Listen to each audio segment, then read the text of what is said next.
Приветствую, друзья! Сегодня мы поговорим о великолепно выполненном вертикальном фрезерном станке Elgin VM2, который выпускался компанией Harding Brothers с середины 30-х до конца 50-х годов 20 века. Фрезерный станок не предназначался для выполнения тяжелых работ, но, по мнению пользователей, был разработан как исключительно хороший станок класса инструментального цеха с плавным ходом и приятным управлением. Стол и колонны были отшлифованы вручную до идеальной посадки и снабжены индивидуальными замками. Стол с тремя Т-образными пазами был отшлифован с верхней и боковых сторон, а винт вертикальной подачи был полностью закрыт и снабжен упорной площадкой на шарикоподшипниках. Хотя ранние версии были оснащены довольно маленькими лимбами с микрометрическими циферблатами винта подачи, более поздние модели получили более крупные и гораздо более удобные для чтения циферблаты с шагом 0,01 дюйма.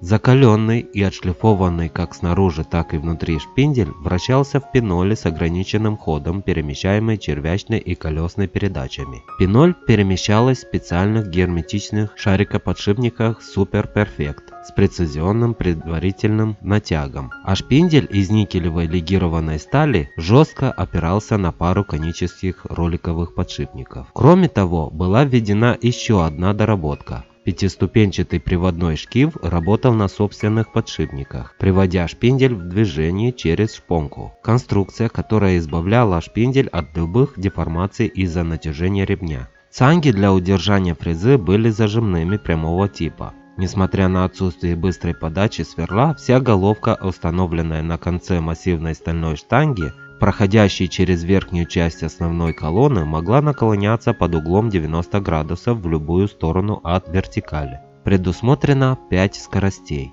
400, 700, 1250, 2250 и 4000 оборотов в минуту, приводимых в движение клиновым ремнем от установленного сзади с фланцем двигателя 1150 оборотов в минуту мощностью 0,5 лошадиных сил.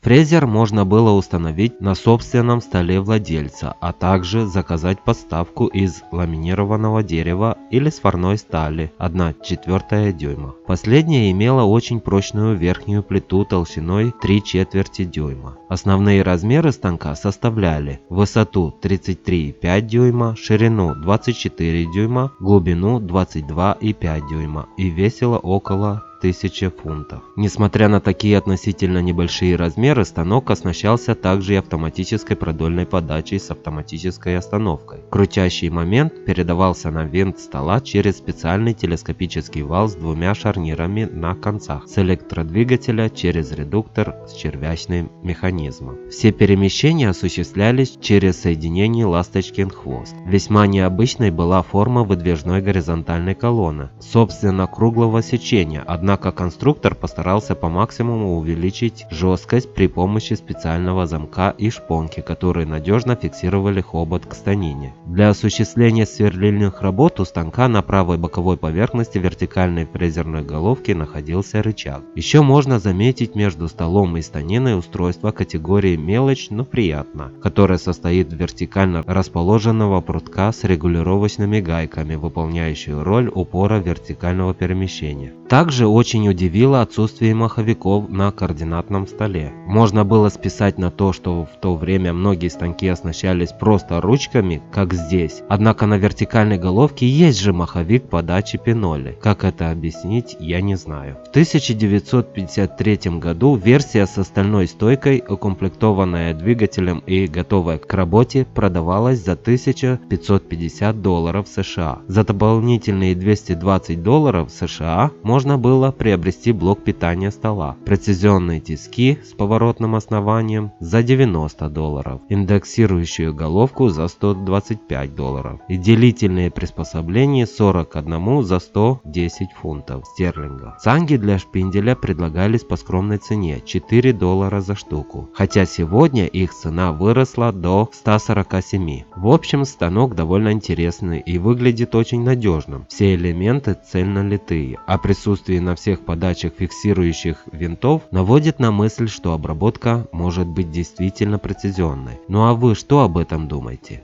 У меня на этом все. Спасибо за внимание. Всем пока.